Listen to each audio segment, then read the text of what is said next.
आज आपण बनवूया स्वीट कॉर्न सूप। खूप सोपं आहे बनवायला। अगदी रेस्टॉरंट सारखं क्रीमी आणि टेस्टी कॉर्न सूप, तेही घरच्या घरी। सूप बनवण्यासाठी आपल्याला इथे मक्याचे दाणे घ्यायचे आहेत।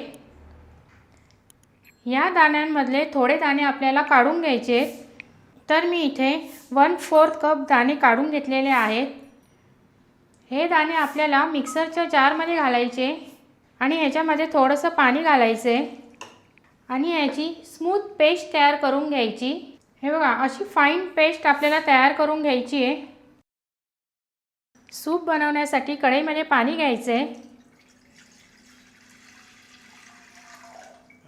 ह्याच्यामध्ये आपण जी कॉर्नची पेस्ट बनवलेली आहे ती घालायची। हे पाण्यामध्ये आपल्याला चांगलं मिक्स करून घ्यायचं आणि याला एक उकळ काढून घ्यायची आहे। इथे बघा, वरती आपल्याला फेस दिसतोय, तो आपल्याला काढून घ्यायचा आहे।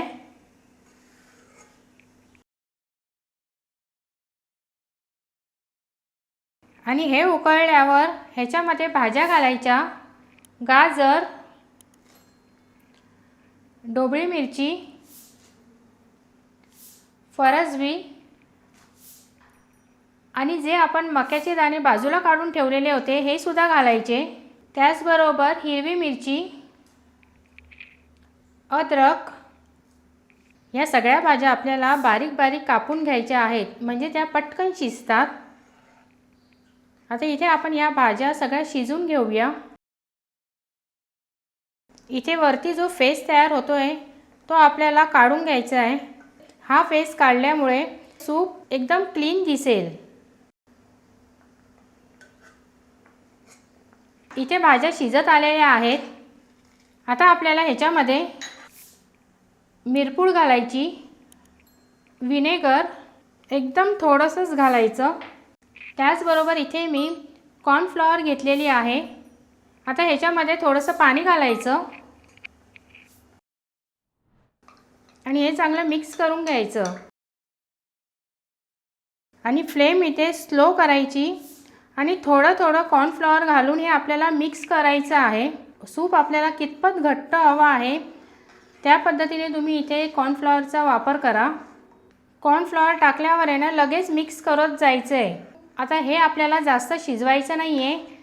एक उकळ आली की आपल्याला फ्लेम जी आहे ती बंद करून घ्यायची आहे।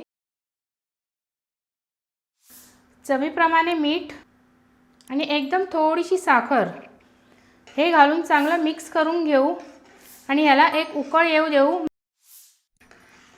याला आपल्याला एवढंच घट्ट ठेवायचं आहे। हे जसजसं थंड होईल तसतसं हे घट्ट होत जाईल। तर इथे आपलं स्वीट कॉर्न सूप बनून तयार झालेलं आहे। आता आपण याला सर्विंग बाउलमध्ये काढून घेऊ। मस्त अशा पावसाच्या थंडगार वातावरणामध्ये हे गरमागरम स्वीट कॉर्न सूप नक्की ट्राय करा आणि त्याचबरोबर लाईक आणि सबस्क्राईब सुद्धा करा।